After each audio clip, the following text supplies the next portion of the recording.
Mes chers compatriotes, bonjour. Nous allons commencer notre petite discussion, enfin, notre campagne de sensibilisation. J'invite ceux qui sont prêts à appeler bien sûr tout le monde, à faire des signes, des partages, à envoyer des cœurs. Nous sommes dans le Djai-Lobo.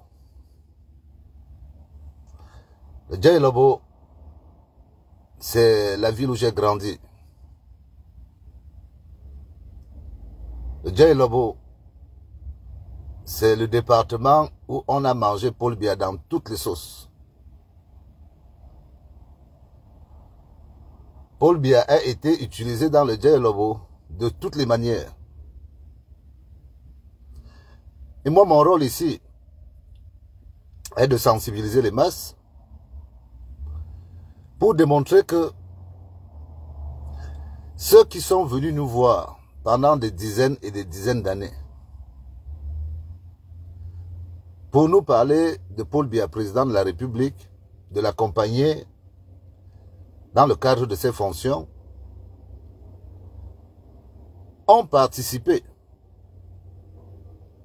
à l'appauvrissement des populations du Djai-Lobo, du Sud en général, et bien sûr à l'échec que le président Paul Biya est en train de présenter au peuple camerounais après 42 ans de règne. On peut déjà parler d'échec. Même avant la transition, on peut déjà parler d'échec. Compte tenu de la longévité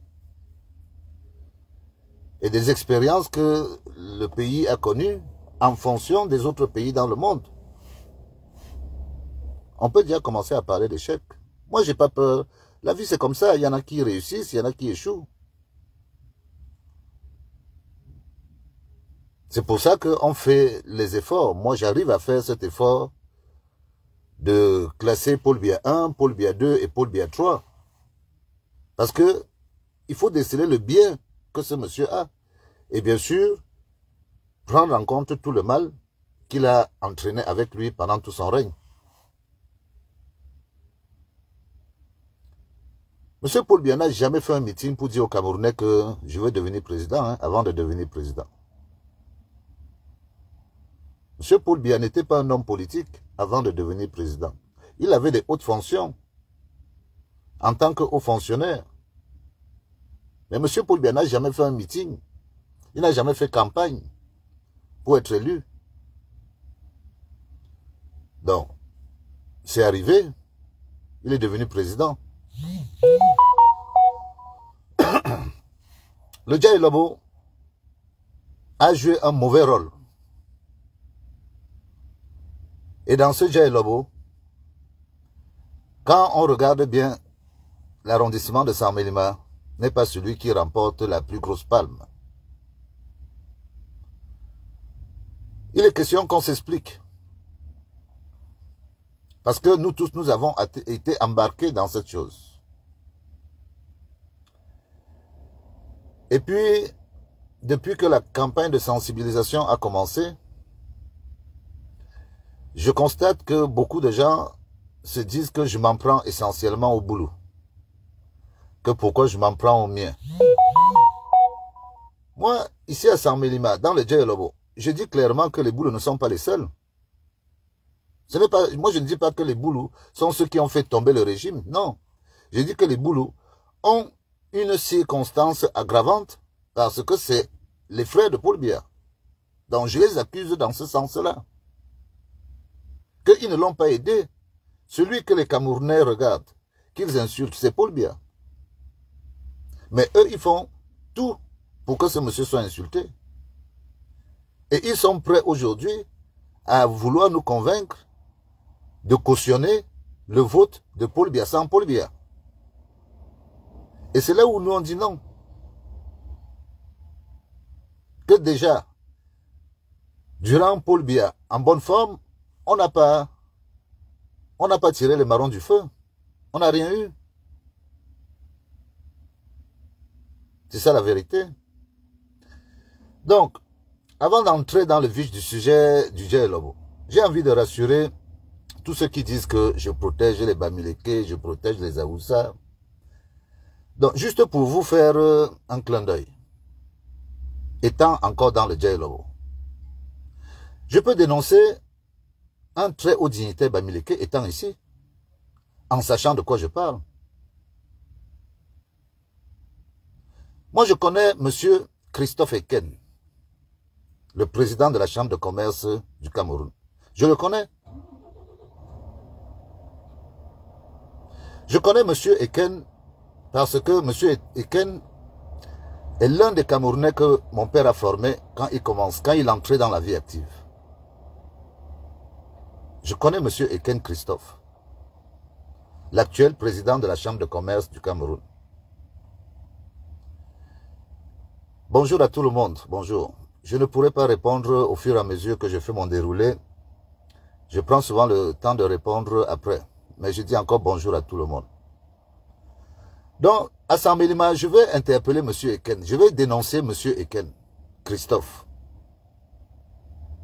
Et je vais vous expliquer pourquoi.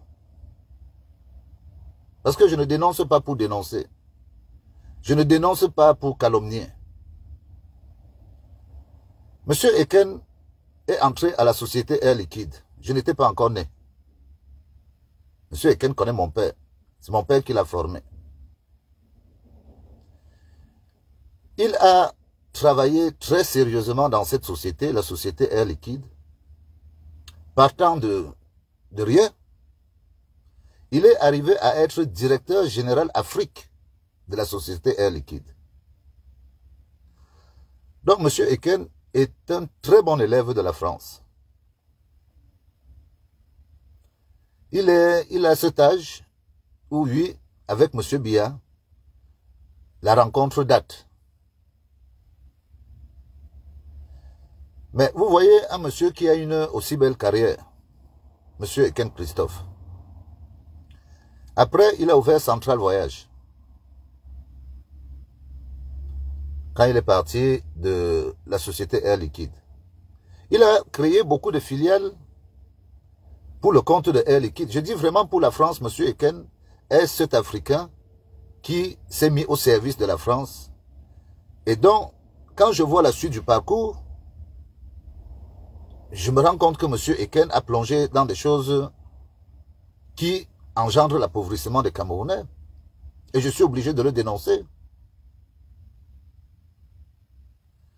Parce qu'avec toute l'expérience qu'a eu M. Eken dans la société Air Liquide, où il a pu être directeur de la zone Afrique centrale, c'est un monsieur qui a une très bonne retraite. Il profite de tous les avantages que les Français ont quand on a pris des fonctions à ce haut niveau. Il a permis à la France de s'implanter en Afrique, M. Eken Christophe. Mais toute cette expérience, au moment où il arrive pour devenir président de la Chambre de commerce, moi je ne vois pas d'impact. Je ne vois pas d'impact. On s'attend qu'un monsieur qui a ce parcours puisse, grâce à son carnet d'adresses, apporter des changements dans la vie des Camerounais. Mais quand j'apprends que M. Eken, lui aussi, bénéficie des subventions pour faire de l'agriculture de manioc, je dis, mais vous voulez vivre combien d'années? Quand j'apprends que M. Eken a eu une subvention de 40 milliards pour faire une usine de découpage de poulet, je crois, à Tcham, et que à la suite de cet investissement, on se rend compte que il n'y avait pas de service après-vente. C'est-à-dire, M. Eken a pris de l'argent au Cameroun, dans le budget du Cameroun. Lui, qui a l'expérience d'être un ancien directeur d'une société française, n'a pas pris le temps de mesurer déjà l'approvisionnement des poulets qu'il allait devoir découper et de savoir comment il allait les écouler. Donc, M. Eken a décaissé 40 milliards du budget de l'État. Donc, où est parti cet argent? Papa Eken.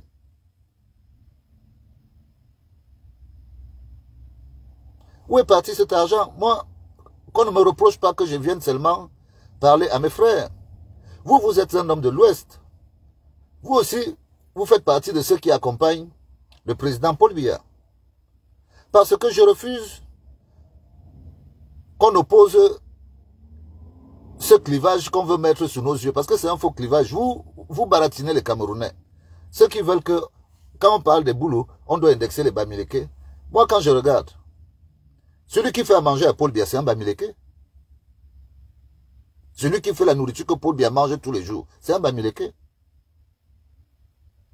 On sait que les hauts fonctionnaires de chez nous, comme ils sont très faibles en gestion et ils sont dépensiers, quand ils prennent de l'argent, on sait aussi qu'ils donnent à des Bamileke pour que les Bamileke blanchissent cet argent. Ça, on le sait. On sait qu'il y a des patriarches chez nous qui ont des actions chez les grands patriarches Bamileke. C'est leur sécurité là-bas. Donc, l'ami intime de Franck Biya, c'est qui? C'est pas un Bamileke? Qui défend Amourou Belinga? Ce n'est pas un Bamileke? Donc, moi, je ne veux pas jouer à cette opposition tribale parce que je ne veux pas entrer dedans.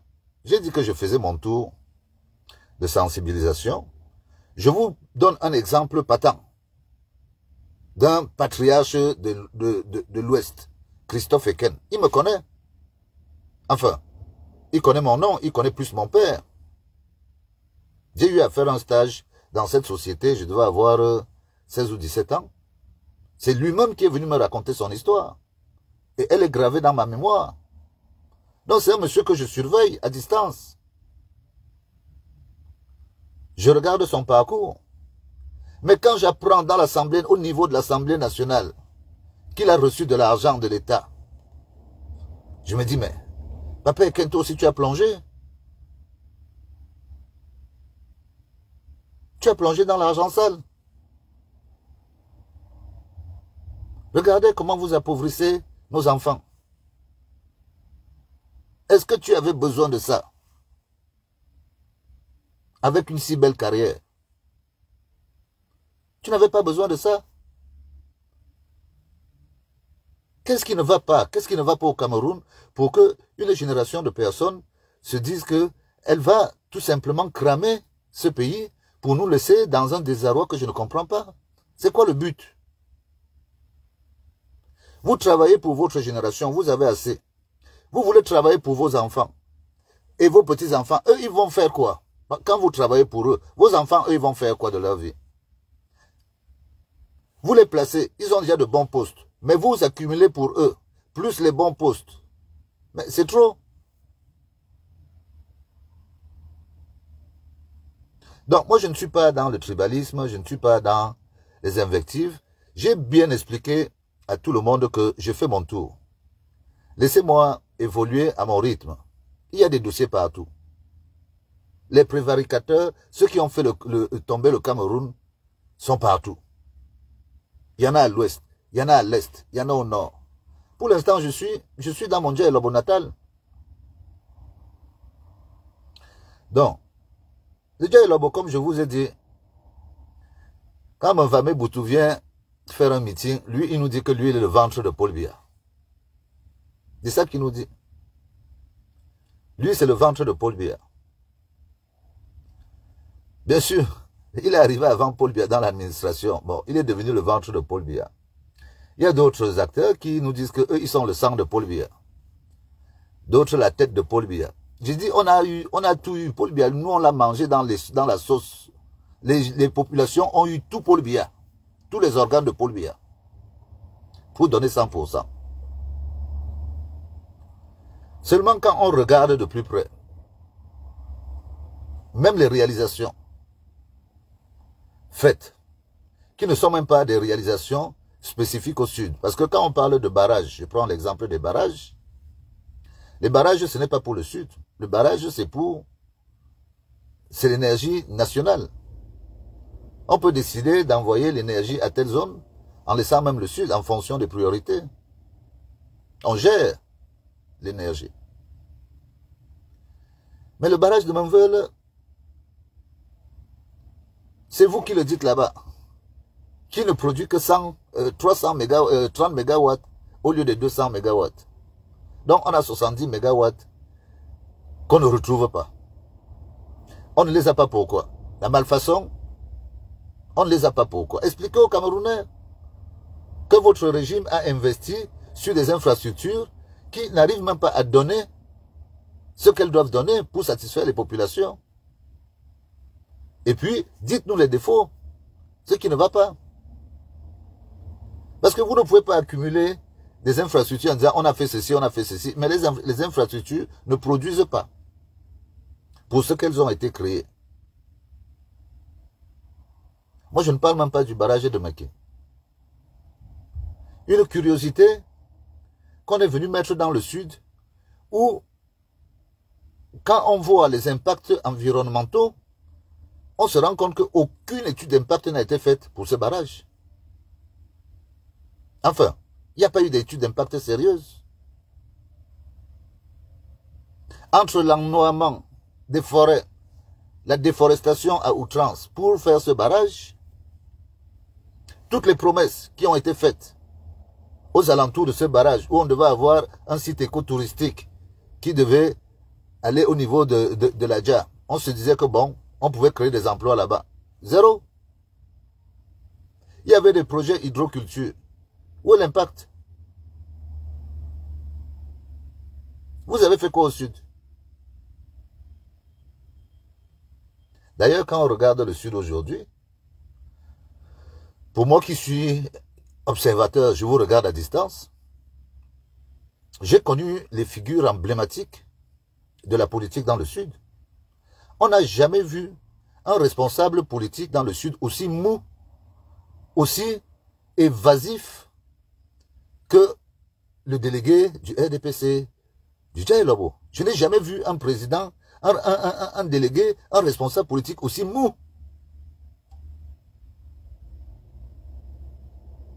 Ceux qui étaient même à l'école avec Moutazé, moi mon oncle était à l'école avec Moutazé, j'entre directement sur lui. On a toujours décrit Moutazé comme un garçon intelligent, qui était bon en mathématiques, qui avait une grosse tête, qui était le genre de petit assez chétif. Moi, c'est comme ça qu'on me l'a toujours présenté. Ça n'a jamais été un meneur d'homme. Il n'a jamais eu de charisme. C'est ça qui est la vérité. Donc, la situation dans laquelle vous vous trouvez est que pour que des gens comme Moutazé existent, il faut qu'ils aient des bons postes. Et lui n'a eu que des bons postes. Depuis qu'il est sorti, depuis qu'on l'a fait entrer comme étant un futur baron du régime. Il n'a eu que des bons postes. Moutazé ne doit son poste politique qu'au bon poste du gouvernement qu'il a. Ce n'est pas un homme de terrain.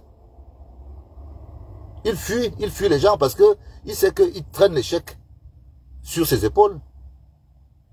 Il fait des fautes politiques, il va créer une ville en dehors du lieu où la ville doit être créée. Aujourd'hui, lui-même se retrouve un peu coincé dans ce qu'il a fait. Parce que la ville de Mayomossi ne devait pas être à Mayomossi. Nous, les boules, on le sait. Si une ville devait naître à cet endroit, c'était au carrefour Anvan. Mais comme Anvan, ce n'est pas l'Indon, Moutazé a dit que non, lui, il veut la ville d'Indon. Il veut sa ville à lui. C'est comme ça qu'il se partage le Cameroun.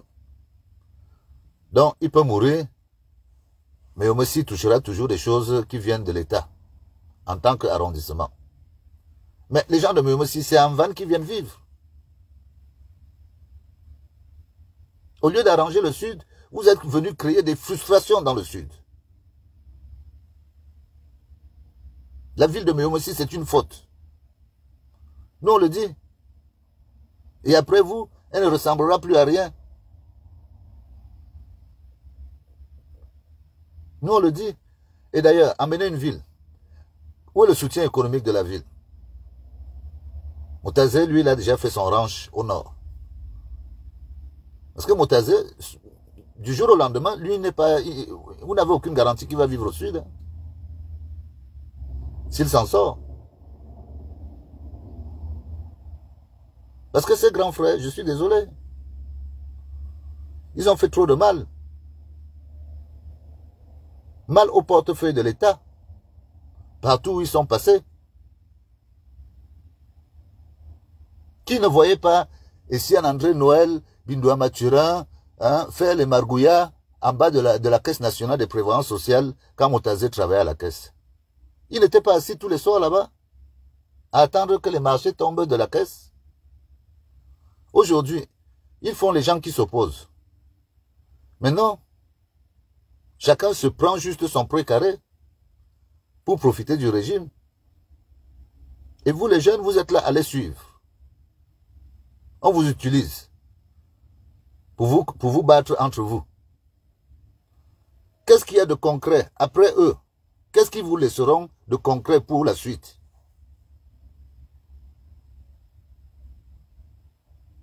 Regardez autour de vous, qu'est-ce qu'il y a de concret? Est-ce que la politique consiste à prendre des individus pour aller, à la limite, influencer les autres, les empêcher de réfléchir, sans toutefois leur donner quoi que ce soit? Le Sud a tout eu. Le Djaloba a eu. Durant le règne de Paul Biya, on a eu ministre de la Défense, ministre des Finances, ministre, voilà, décentralisation. On a tout eu. On a tout eu. Proportionnellement à ce qu'on doit avoir. Donc, au lieu de régler nos problèmes, de voir quelles sont les causes de l'échec, vous voulez opposer les gens à une réflexion que non, c'est la faute au Bamileke. Non, ce n'est pas comme ça qu'on raisonne. Là où les Bamileke vous dépassent, vous les petits, c'est que les Bamileke, eux, ils s'arrangent toujours, quand ils arrivent quelque part, à prendre un des leurs et à leur dire que toi, tu peux aller là-bas commencer à évoluer, on te soutient. Et au bout de quelques temps, on voit un jeune qui a son magasin, il est soutenu par les siens. Après, son magasin lui revient, il ouvre un autre, et c'est comme ça que ces gens évoluent. Donc, vous en voulez à des gens qui arrivent à se soutenir entre eux, parce que vous êtes incapables de vous entendre entre vous. Est-ce que ça fait un problème? Le problème, c'est vous.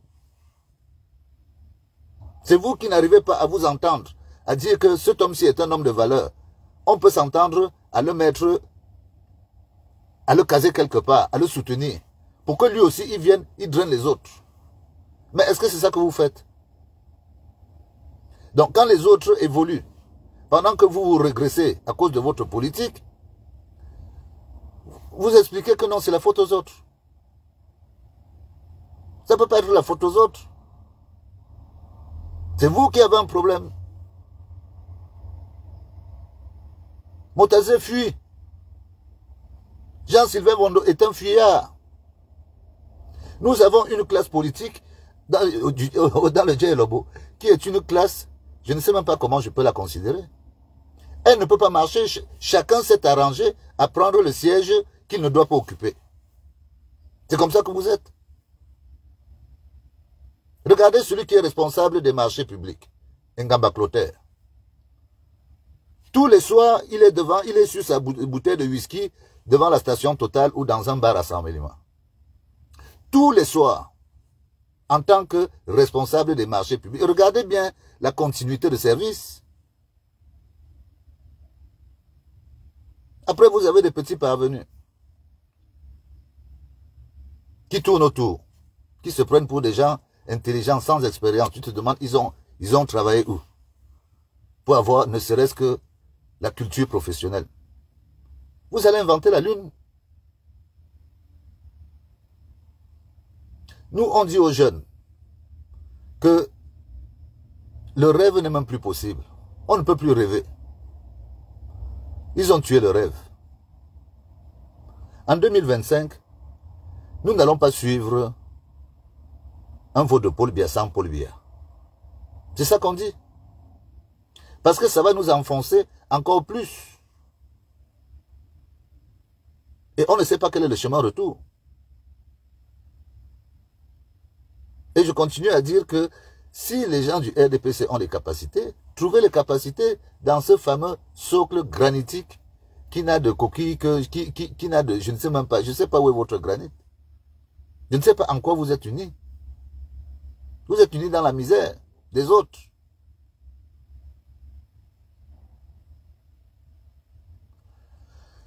Le Djaïlabo, c'est une curiosité. C'est vraiment... C'est une honte. Le Djaïlabo, c'est une honte. Il n'y a rien d'autre à dire. Quand vous voyez dans une ville qui a autant qui a une mainmise aussi longue dans le pouvoir, il n'y a pas de femmes actives dans le Djaïlabo. Il y a des bourgeoises qu'on voit dans des voitures fumées, des gros 4x4, qui sont des femmes d'eux, qui ignorent complètement tout le monde, qui ne participent à aucune activité qui permette aux femmes du Djaïlabo d'évoluer. C'est ça qui est la vérité. Dès qu'on apporte une idée qui peut essayer de sortir le Cameroun des situations précaires, on dit non, toi tu es du opposant. Et Nobelinga est mort, il était fâché contre Paul Biya. Parce qu'il a demandé à Paul Biya de mettre en place la révolution agricole, la révolution verte. Paul Biya est allé faire les champs. Aujourd'hui, est-ce que les champs là marchent encore? On voit les ouvriers qui commencent à demander les salaires. Quelle était l'image de faire des champs? C'était tout simplement de faire croire à tous ceux qu'ils nommaient de faire des champs. C'est pour ça que les Ayoulés ont les champs. C'est pour ça que les Moutazés veulent avoir des champs. Tout le monde veut faire comme Paul Biya. Donc, vous êtes à Yaoundé, où vous faites des carrières de fonctionnaires, vous voulez être en même temps agriculteur. Mais vous avez vu ça dans quel monde?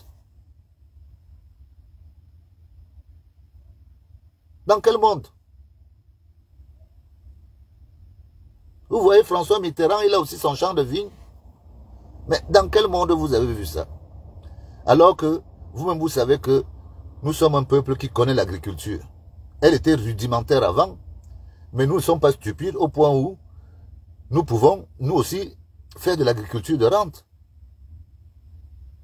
Est-ce que vous vous rendez compte que en Afrique, au Cameroun, dans le sud, on peut faire 3 cultures de maïs l'année, voire 4 cultures de maïs l'année. Pendant qu'ici en France, on fait 1 culture l'année. Parce que le maïs, c'est 3 mois. Donc on peut faire au minimum 3 cultures l'année. Est-ce qu'on peut être en concurrence avec l'Occident si on se lance dans l'agriculture? Zéro. Donc, comme vous travaillez pour la France, vous empêchez les Africains de s'épanouir, c'est-à-dire que de profiter de leur richesse, malgré tous les siècles d'esclavage, de colonisation, de tout ce qu'ont enduré les Africains. En l'an 2024, vous êtes encore là à empêcher les Africains de vouloir profiter de ce que la nature leur a donné. Mais c'est pas normal. C'est pas normal.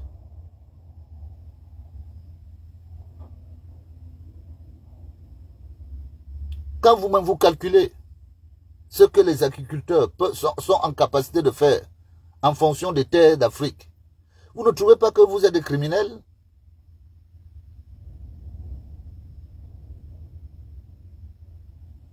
Parce qu'on est riche. On ne fait que dire ça qu'on est riche.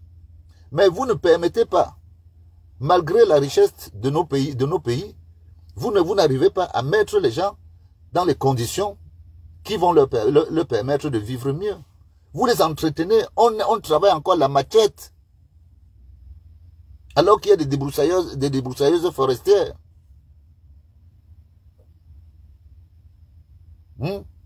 Comment voulez-vous qu'on s'en sorte? Après, Famon Ndongo dit que lui, il a une plantation cacaoyère. Après avoir pillé l'État pendant 40 ans. Vraiment, arrêtez de vous moquer de nous.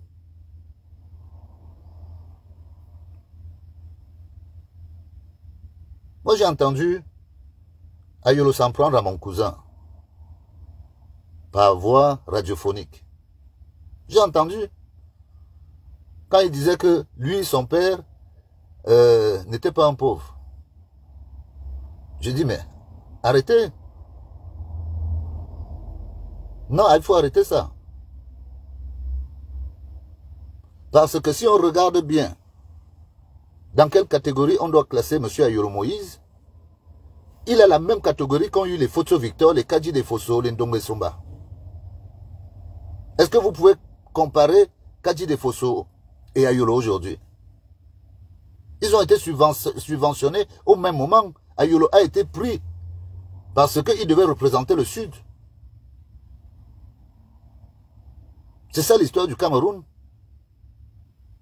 Il a investi dans une salle de cinéma, il a investi dans un collège. Ça, on le sait. Et quand il partait, malheureusement, il n'était plus en forme.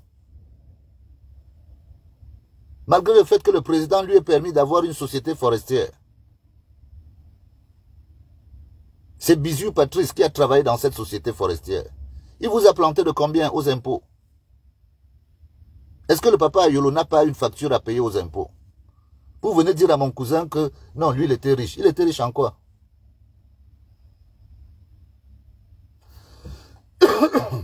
Donc il faut nous arrêter ça. Vous vous êtes enrichis sur des générations. Oui, vous vous êtes enrichis sur des générations. Donc ne dites pas que c'est des héritages. C'est l'argent des Camerounais. Pour une grande partie. Et une partie de votre travail, du travail que vous avez fait. On ne va pas dire que vos postes ne vous donnent rien. Mais ça ne peut pas vous donner ce que vous présentez aux Camerounais. C'est ça qui est la vérité.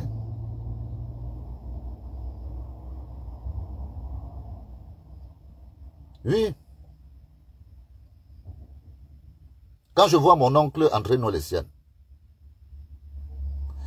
je me rappelle de la petite maison où il dormait quand il allait à l'école. À Lokoumé, c'était à Pays-Bas. Quand je vois le député Bindoua, il venait manger les angoma au village. Il a oublié Maman Bissot. C'est ce comportement qu'il doit afficher devant nous. Il a oublié que notre village l'a souvent nourri.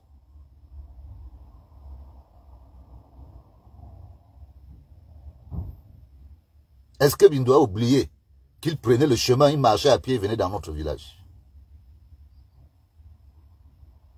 Est-ce que ici, André Noël oublie que ce sont les gens de notre village qui l'ont logé pour qu'il aille à l'école? Quel a été le résultat? Qu'est-ce qu'on a eu?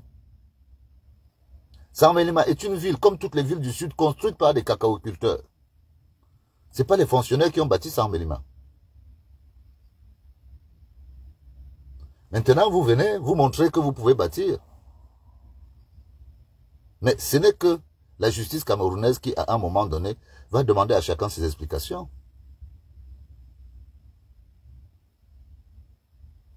Donc, mes frères qui me demandent de parler de Bruno Bidjan. Moi, je vais vous rappeler une histoire. Parce que malheureusement, je vous ai toujours dit que tout ce qui se passe là, nous allons expliquer. Quand j'étais au Cameroun en 2018, allez demander à Mvondokana. Quand Mvondokana est venu me voir, m'a fait appeler pour me dire que Mvondo Sylvain demande à tous ceux qui ont des investissements de fait ou des projets, de faire passer des projets. Il m'a appelé. Quand il m'appelait, c'était pourquoi? C'est parce qu'il avait vu l'investissement de la ferme à volailles qu'on avait à KSE. C'est ça que je leur demandais de prendre en relais pour en faire un espace touristique. Il m'a appelé. Je suis allé chez lui. Moi, j'étais surpris. Bon, c'était une vague de tromperie. Ils m'ont mis dans la tromperie pour me faire croire qu'ils voulaient faire quelque chose. Mais quelle était la motivation? Quel était le mot d'ordre qu'on nous disait? Qu'est-ce que Mvondokane disait? Mvondokane disait que c'est dans le même modèle que Bruno Bidjan a eu 100 millions pour faire une ferme. Donc, quand Bruno Bidjan a eu 100 millions de francs CFA pour faire une ferme avicole, Bruno Bidjan avait investi combien? Parce que on estime hein, que toutes ces lignes servent à accompagner les citoyens. Mais quand on dit qu'on accompagne, c'est qu'on part déjà sur une base. Nous avions déjà investi, on était déjà implantés, il y avait déjà de la volaille. On demandait juste à l'État de prendre le relais. Vous nous avez demandé de monter un dossier. Notre dossier ne traversait pas les 40 millions parce que nous, on chiffrait les choses de manière vraie. Mais qu'est-ce que vous nous disiez? Vandokana, qu'est-ce que tu disais? Tu disais que c'est dans la même formule qu'on a donné 100 millions à Bruno Bidjan pour faire une ferme. Bon, Bruno Bidjan, lui, il a d'abord investi combien? Et sur les 100 millions qu'il a reçus, la ferme, elle est où? Montrez-nous la ferme de 100 millions. Donc maintenant, vous courez. Vous nous dites qu'il faut soutenir Bruno Bidjan. Je ne refuse pas. Mais je sais qu'on l'a arrêté. Pourquoi?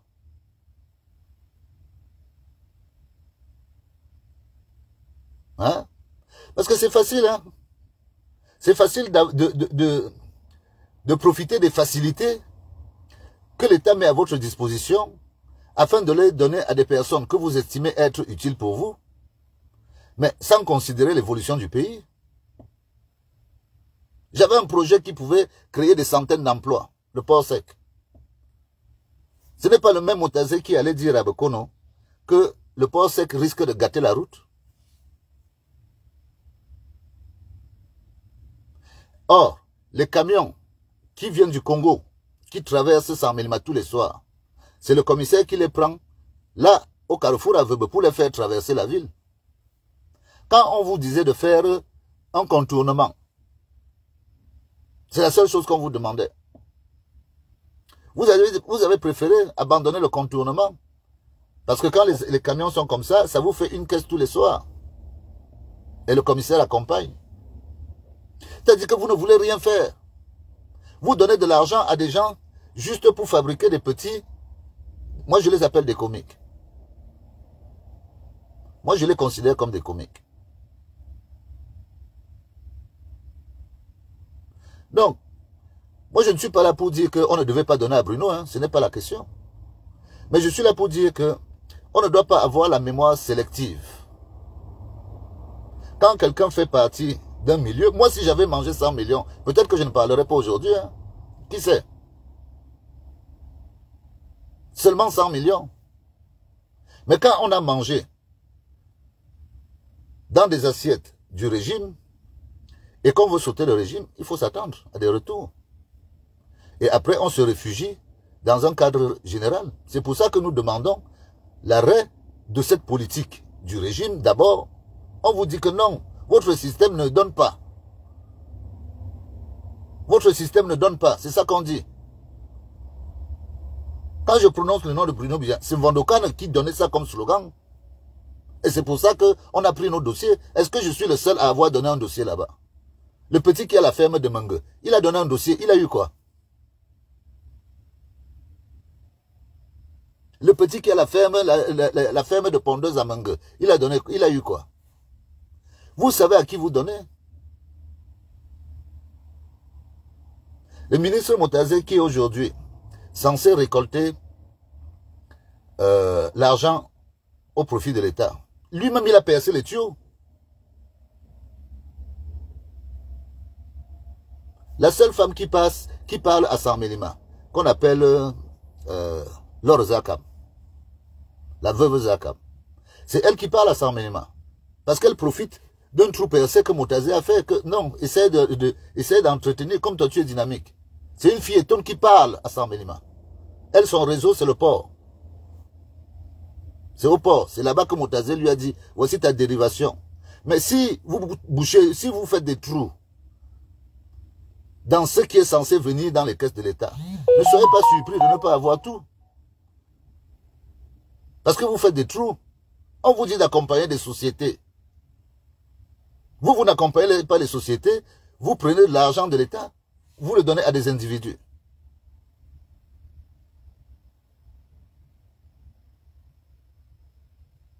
Moi, je me rappelle d'une discussion que nous avons eue avec le directeur de budget, Antoine Samba, qui disait que le Cameroun est une curiosité.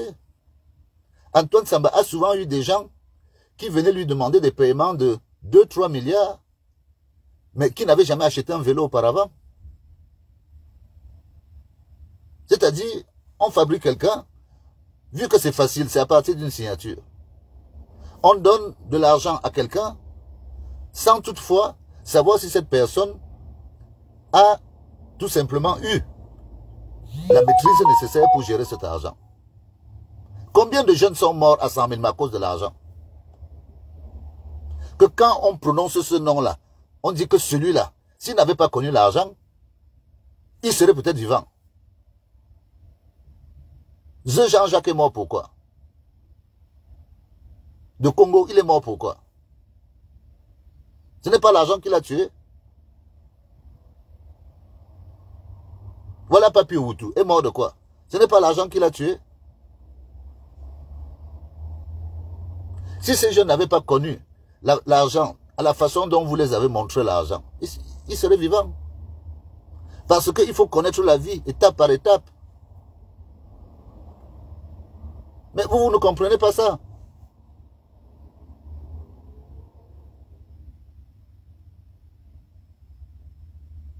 Moi, je les entends discuter, je parle avec mes frères. Mais quand le rêve de quelqu'un, c'est d'avoir une subvention pour se dire que lui aussi, il veut acheter à tout prix le 4x4. Lui, son rêve, c'est acheter le 4x4. Lui, il s'en fout du reste. Le jour où il a le 4x4, il sait qu'il a ses habits, sa vie. Ça va où avec ça? Et vous n'avez fabriqué que cette bande de zozos. Ils sont pleins, on les voit. C'est pour ça que moi j'ai dit aux autres que, mais t'as fait le siège. Allez scier le bois. Au moins le bois, c'est le bois de votre plantation. Vous essayez de vous débrouiller. C'est la seule solution que j'ai trouvée pour eux. Et après, ceux qui arrivent à investir dans l'agriculture, ils investissent dans l'agriculture. Mais les moyens sont faibles. Parce que vous qui êtes censé aider ces gens, vous ne faites pas ce qu'il faut faire. Vous ne faites pas ce qu'il faut faire. Une débroussailleuse électrique, c'est environ 1 million celle qui est solide. On défriche 1 hectare en 3 jours avec une débroussailleuse électrique. Mais vous préférez voir vos frères utiliser la machette.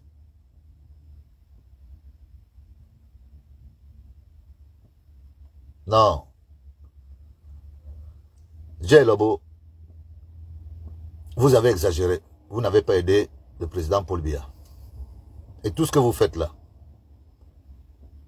malheureusement, ne concourt pas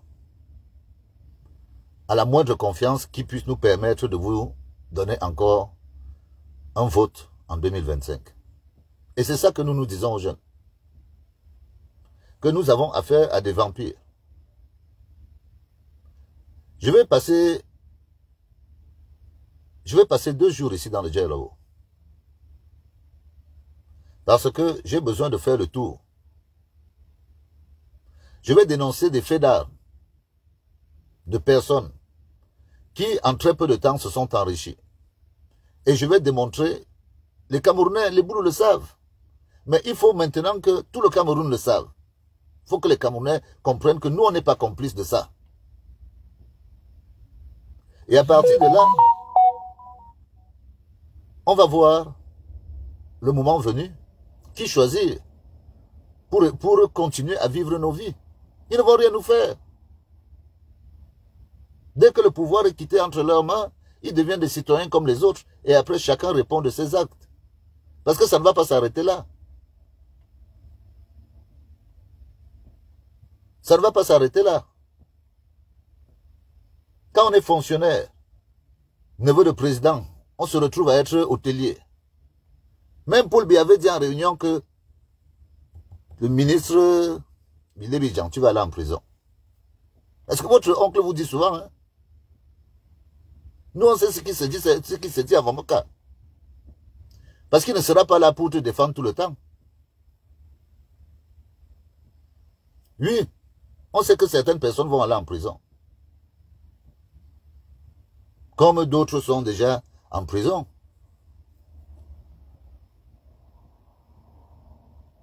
Qui pouvait imaginer que Mbongo pouvait se retrouver dedans? Marafa, les autres. Qui pouvait imaginer? Encore que, pour certains, on estime que on doit les faire sortir parce que ça ne sert à rien.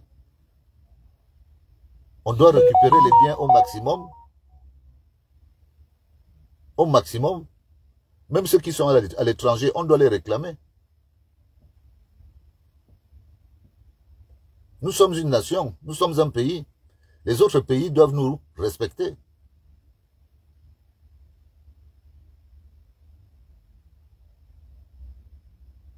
Donc, les Camerounais de tous les côtés sont prêts.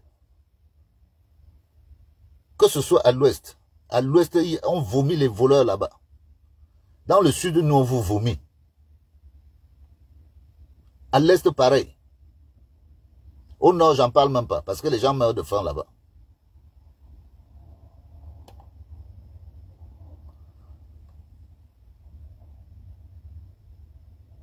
Mon entrée à Saint-Mélima m'oblige et m'obligera à vous demander si vous êtes fiers. Si vous êtes fiers, qu'on vous malmène comme on vous malmène. Vous étiez à une réunion à Monaco, je crois que c'était le 6 novembre. Ça fait pas longtemps, hein? Le 6 novembre dernier. Vous étiez à une réunion, on vous a promis tellement de choses. Combien ont été réalisés? Aboté à 100 000 ma. Et je me suis banca, le mien à Monaco. Bon, avec moi, Adjé. Bon, Adjé. Il m'y a où, meilleur. Faut sortir de ça. Faut que les boules retrouvent leur dignité.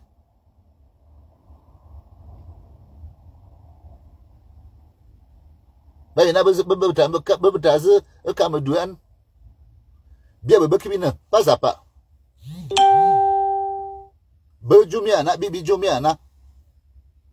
Après, on verra. Mais partez déjà sur l'idée que ça a bien aboué. Partez déjà sur l'idée que Bidjo Boboui. Donc,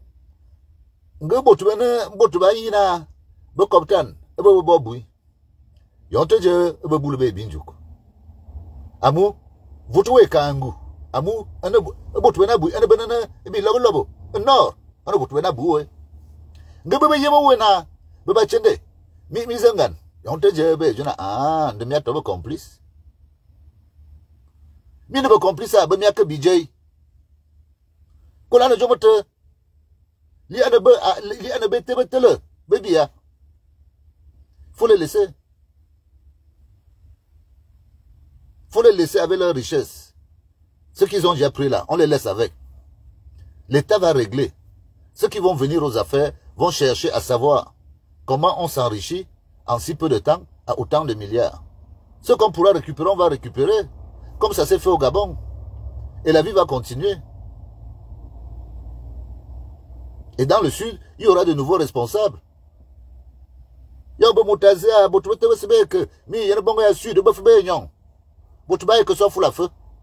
donc, nouvelle génération à Komsan.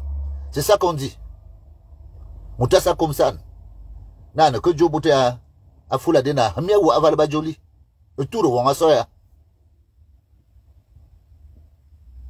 Bout politique ja.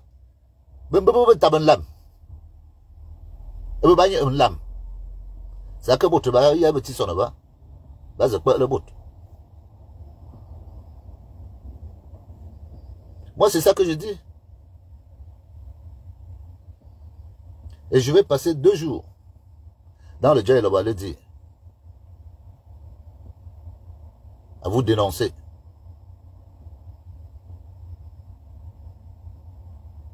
Dire tout le mal que vous avez fait à nos populations. Aujourd'hui, Mekin, on ne parle que du barrage. Est-ce que c'est ça qui était convenu au départ? Vous avez prévu que l'eau allait monter à des niveaux qu'il montait là, que les gens allaient marcher dans l'eau? Vous avez prévu ça? Une infrastructure qui est chez vous. C'est elle qui produit maintenant les moustiques en Vomoka. Parce que qui produit les moustiques en Vomoka. C'est-à-dire que même le président Paul Biya est dans les moustiques. Quand McKean est déjà sorti de son nid. Quand on ne sait pas, on demande. On prend des professionnels. On ne peut pas faire un barrage sans mesurer l'impact environnemental. Sans savoir comment va être faite la contrainte hydraulique qui aujourd'hui est obligée de s'étendre parce qu'il n'y a pas de retenue. Il n'y a pas quelque chose qui guide l'eau. Toutes les rivières s'inondent, se noient. Voilà votre McKean. 40 ans de pouvoir. Voilà mon vœu. On attend 200 mégawatts, ça ne produit que 30 mégawatts. Les gens vont sortir dire que c'est parce que c'est la sécheresse, c'est parce que... Vous savez parce que c'est que les retenues d'eau?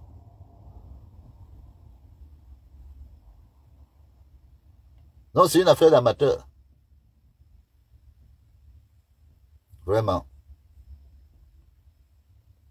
Vous avez mal travaillé. Vous n'avez pas aidé le président Paul Biya.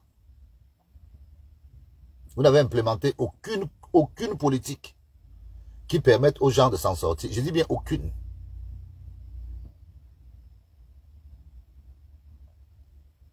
Et vous demandez toujours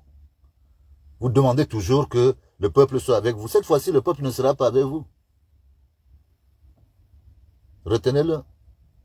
Le peuple ne sera pas avec vous.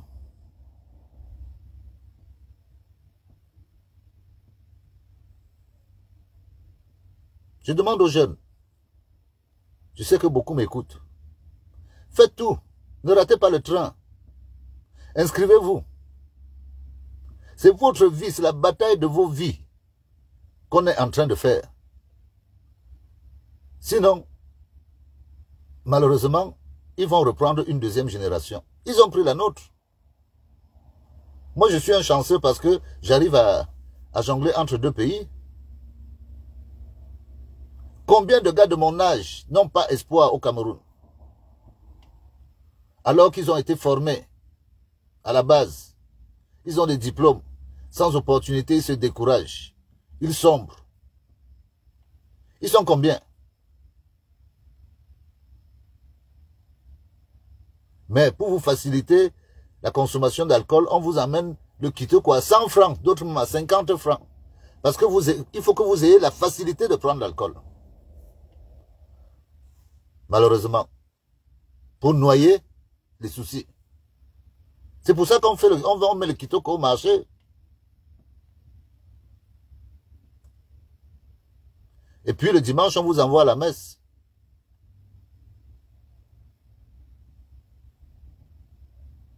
Le RDPC a même tué les PC. Le RDPC a tué les PC, je le dis. Parce que même la façon dont les gens croyaient, l'émulation qu'il y avait dans l'église n'est plus la même. Les prêtres sont concurrents aux hommes politiques. Les pasteurs. Et ils sont là pour entretenir, canaliser la misère de leur côté parce que eux, ils sont sur la conscience. On vous explique que Jésus n'aimait pas l'argent. Donc vous devez vous contenter du peu que vous avez. Pendant ce temps, les autres sont dans l'opulence. Pendant ce temps, les autres jettent. C'est-à-dire que quelqu'un, on tue un bœuf chez lui, il ne donne pas aux voisins dans un village. Il met dans le congélateur. Quand Eneo coupe le courant, le bœuf pourrit. Et c'est à ce moment-là qu'on se rend compte qu'il avait le bœuf dans le congélateur. Il va jeter. Donc lui, nous on a droit aux odeurs. Il ne peut pas partager. Il y a des choses incroyables.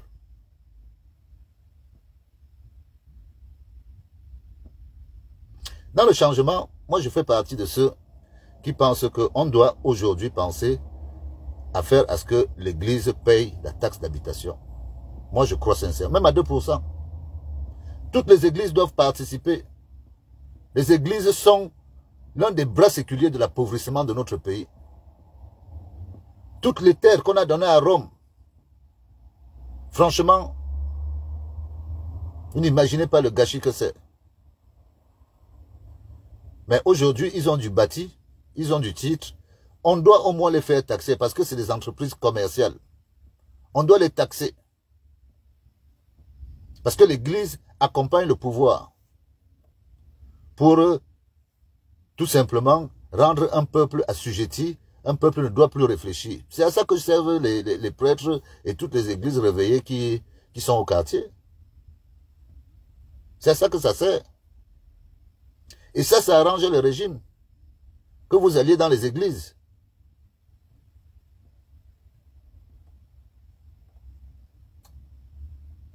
Le changement pensera à tout ça. Nous voulons passer à une autre phase. Nos enfants, de toutes les façons, sont à l'ère de l'intelligence artificielle. Ceux qui ont du retard, on pourra, par des formations, permettre à ce que, au moins pendant ce mandat-ci, que ce soit un mandat de transition ou un mandat d'engagement, mais qu'on a des bases claires. Parce que j'entends les gens parler de développement. On n'est même pas encore au développement. Arrêtez les gens. Quel développement on est au Cameroun? On est en train de réfléchir sur les bases d'un développement. C'est-à-dire qu'on n'a pas encore les routes. On parlera de développement quand il y aura les routes, quand il y aura l'énergie, quand il y aura... C'est là où on parlera de développement. Quel développement il y a? On n'a même pas encore les bases, la fondation du développement. Les gens mangent l'argent alors qu'on a besoin urgemment d'avoir des infrastructures. Eux, ils mangent l'argent. Et vous parlez de développement. 2035, c'est un mirage. Jamais on ne va atteindre nos objectifs en 2035. C'est un mensonge. D'ailleurs, c'est une invention de Motazé. Avec tous les dégâts, les fracas et tout ce qu'il y a eu dans ce machin. La feuille de route de 2035 n'est même pas respectée. Elle est inapplicable. Donc sortez cette idée de la tête. On parlera d'émergence quand on aura déjà mis sur pied la base de ce qui permet au développement de venir. C'est-à-dire, on doit d'abord faire les routes, les hôpitaux, s'assurer que tout le monde peut avoir accès à l'éducation. C'est après, dès qu'on aura ça, qu'on dira que bon, comme on a déjà ça, dans 15-20 ans, on aura des gens bien formés et ce sont eux qui vont apporter le développement. Et encore. Et encore. Si notre développement c'est faire les mêmes erreurs qu'ont fait les Occidentaux, ça veut dire qu'à un moment donné, on va revenir corriger ces erreurs-là. Parce qu'on fait tellement la copie conforme des sociétés occidentales que malheureusement, les erreurs que les Occidentaux ont fait quand ils faisaient leur pays, aujourd'hui ils les corrigent et nous on prend ce chemin dont on reviendra quelque temps après les corriger. Vous croyez que les Occidentaux avaient prévu le vélo électrique? Ils n'avaient pas prévu le vélo électrique. Mais aujourd'hui, dans certains pays, on est obligé de faire des pistes cyclables. Donc nous, au lieu de traverser, d'essayer même de réfléchir de manière intelligente que nous ne sommes plus à l'époque ancienne où on va faire des grandes routes et qu'on doit s'adapter aux nouvelles technologies. Au Cameroun, on ne pense même pas aux pistes cyclables. Moi, déjà, on ne pense même pas aux trottoirs. Est-ce que c'est aux pistes cyclables qu'on va penser? Donc le jour où ça va, les gens vont se dire que ça doit arriver, on va recasser les routes et on va refaire des pistes. On n'est pas capable de réfléchir. Donc notre développement, il n'est même pas bon. Tous nos ingénieurs sont allés apprendre à fabriquer des maisons occidentales. On bourre nos bâtiments de climatiseurs, des trucs qui bouffent du courant pour rien. Alors qu'on sait qu'il y a des méthodes de construction qui permettent l'aération et l'acclimatation des maisons. Des pays comme le Canada le font. On a des matériaux chez nous. On nous oblige le ciment qui est cancérigène. Alors que les pays se sont construits grâce à la terre rouge, la briquette rouge, stabilisée ou cuite. Le projet Mipromalo, pourquoi on ne l'encourage pas? Depuis que Mipromalo est à Yaoundé, où est le bâtiment de Mipromalo? Vous préférez venir vendre aux Chinois vos projets pour qu'ils viennent construire à votre place. Est-ce que vous vous rendez compte qu'on fait importer du riz d'Asie et on vend nos terres aux Asiatiques pour qu'ils produisent du riz chez nous pour l'envoyer en Asie? Est-ce que vous vous rendez compte un peu de quel... Je ne sais pas moi, je n'arrive pas à comprendre. C'est-à-dire qu'on a donné des terres aux Chinois du côté de Nangue Boko. Ils font du riz, ils emploient nos personnes. Notre riz est tellement bon qu'ils ne peuvent même pas le manger ici. Ils l'envoient chez eux. Et nous, on a besoin du riz. On a fait venir le riz de chez eux. Mais on est tombé sur la tête. Nos grands-mères cultivaient le riz. Nous, on vous rappelle ça. Que nos grands-mères, nous, on mangeait le riz quand on était enfants, dans nos villages. Donc, quand on veut encourager une culture, on met une politique agricole hein, en route. Le Cameroun a des hommes, des femmes. Ceux qui ont lancé le projet maïs du côté de Ntui, je crois que c'était même l'un des derniers investissements de la Société nationale d'investissement. Des milliards ont été enterrés en Ntui sur le projet à maïs. Qu'est-ce qui n'a pas marché? Le maïs, simple maïs. Et vous voulez nous dire que non, franchement, vous êtes les plus intelligents. Vous avez tellement d'expérience que, bon, on doit encore vous donner 2025 pour revenir nous voir en 2032. Mais Douk, vous mentez. Vous mentez. Donc, dans le Djailobo, moi je vous dis, on a 2 jours. On a 2 jours. Je vais trouver encore un moment dans la journée pour essayer de parler aux personnes. Et sûrement demain, on fera un tour dans les autres arrondissements. Parce que il faut que tout le monde comprenne qu'à tel endroit, telle personne a participé à. Il faut le dire. Ne dites pas seulement, n'ayons pas la mémoire sélective de se dire que non, on va protéger les gens parce qu'ils sont innocents. Les gens du régime, il n'y a personne qui est innocent dedans. Il n'y a personne qui est innocent dedans. Non, réfléchissez bien. Réfléchissez bien. Vous voyez des gens à côté de vous, ne croyez pas qu'ils sont des naïfs. Il y a des gens qui prennent des couloirs, qui font des forfaits, ils sont à côté de vous. Et Balé Eric, qui n'a pas eu 70 millions par Motazé. Et Balé Eric, tu as fait quoi des 70 millions?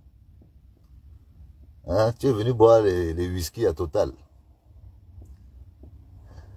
Bon, vous êtes nombreux.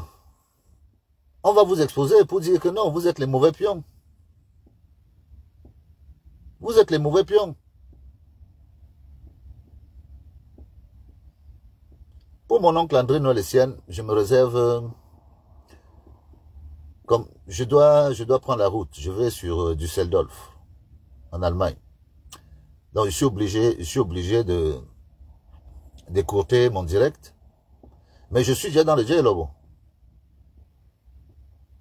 À 100 000 les gens m'écoutent. Et ils comprennent. Et ils me disent que toi au moins arrive à dire. Parce que ici, nous on n'arrive pas. Mais le fait que tu dises nous donne la force. Ça nous donne la force. Et on saura comment encourager cette force. C'est ensemble qu'on est fort. J'ai dit aux élites du Sud que si vous voulez vous racheter vis-à-vis de votre petite tribu, de vos gens, vous avez les milliards. On a appris que, l'autre a pris combien? 1 milliard, les cuisiniers d'Ayolo, je ne sais pas quoi là. C'était combien? 1 milliard? Moutazé, moi, je ne compte même plus tes milliards. Tu as tellement de milliards que, bon, on ne compte pas. Vous avez Langobam. Vous avez Zoozam. Vous êtes nombreux. Asseyez-vous. Sortez 1 milliard. Un seul. Distribuez aux 482 chefferies du Djailobo. Chaque chefferie aura 1 500 000. En contrepartie, vous demandez à chaque chefferie de produire 3 hectares de haricots. Simple. Quand quand vous aurez le courage de faire ça, on pourra commencer à parler. C'est-à-dire vous rendez, même quand vous irez en prison, au moins le peuple aura la compassion de savoir que, oui, même s'ils sont en prison, ils nous ont quand même aidés. On compatit un peu. Ayez alors le courage de faire ça. Nous, on entend seulement les milliards là dans les domiciles. C'est tellement beaucoup que les cuisiniers et les domestiques arrivent à prendre. C'est tellement beaucoup. Et vous dites que les populations, elles ne goûtent pas. Donc on vote. Et vous voulez dire encore que Paul Biya. Non, laissez ça. Laissez ça. Donc nous allons continuer. Il est déjà, ouais, il est l'heure que je prenne la route. J'ai dit que je prenais 1 heure. J'ai pris 1 heure pour faire ça. Je vais retrouver 1 heure dans la journée.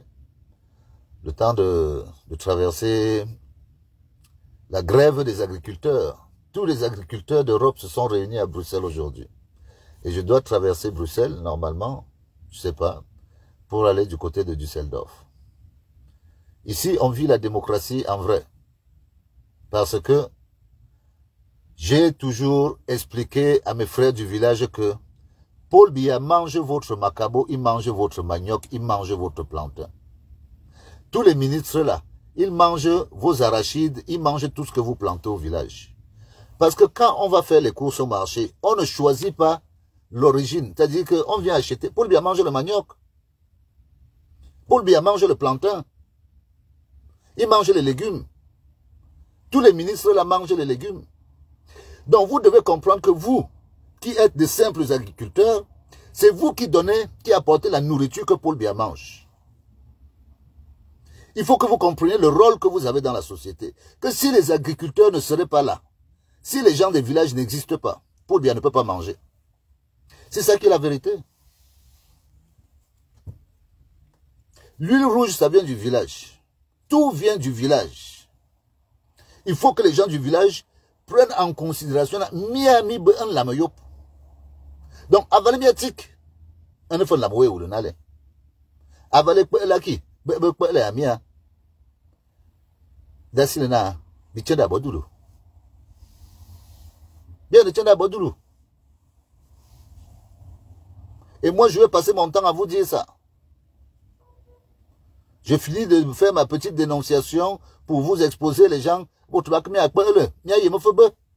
Mais moulmi va que toi yole, il yole. Mais ma katmia na nebe.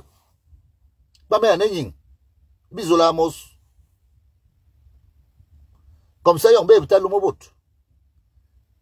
On va leur dire que non, on ne marche plus dedans.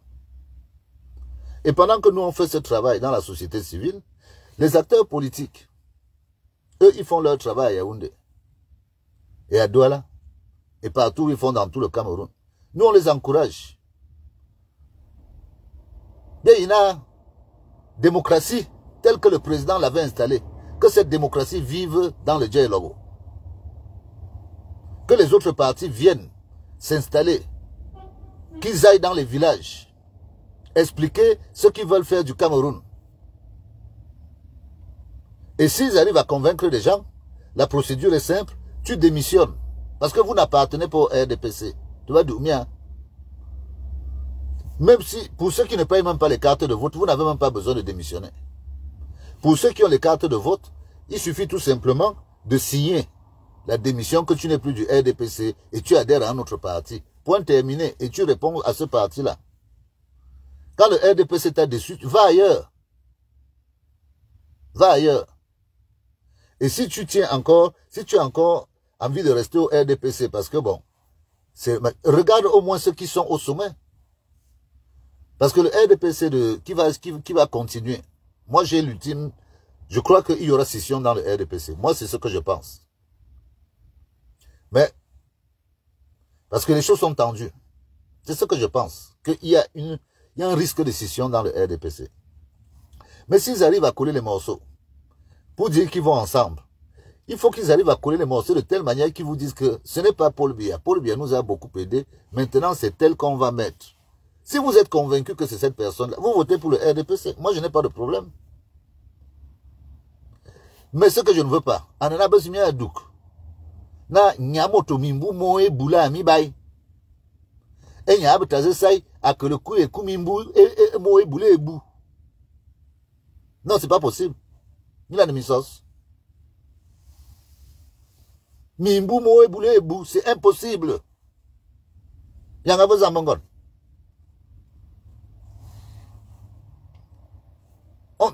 Quelqu'un peut vivre 105 ans. Ça ne veut pas dire qu'il sera apte pendant 105 ans. On peut vivre 110 ans. Ça ne veut pas dire qu'on est apte pendant 110 ans. Donc, respirer, ça ne suffit pas. Un président de la République doit être actif. C'est lui qu'on veut voir face aux autres présidents. C'est lui qu'on envoie. On n'envoie pas les délégués à la signature. On ne les connaît pas. Exceptionnellement, pour une raison bien précise, oui. Pas de manière quotidienne. Ce n'est plus de l'exercice du pouvoir. On ne peut pas déléguer de manière quotidienne un mandat que le peuple vous a donné et dire que vous gérez ce mandat. C'est pas possible. Parce que c'est un homme et un peuple. Ce n'est pas les sous-fifres de l'homme. Non. Ceux-là, on peut les dégager. Il peut y avoir des malhonnêtes qui viennent juste piller. Et notre vieux est fragile. Tous les vieux sont fragiles. Donc, nous nous demandons que Paul Biya rentre en Vomoka. Si on peut boire les derniers trucs, on les boit. Si on a des choses à se dire, on se les dit. C'est ça que nous, on raconte. C'est ça que nous, on dit. On ne dit pas autre chose. Donc, je vous remercie pour la journée. Je vais arrêter là. Je vais essayer de...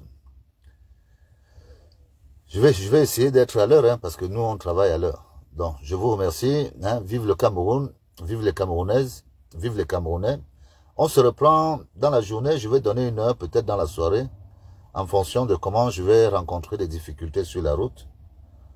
La semaine est agitée en Europe, donc il va falloir que je faufile. Bonne fin de journée à vous, bon début de semaine.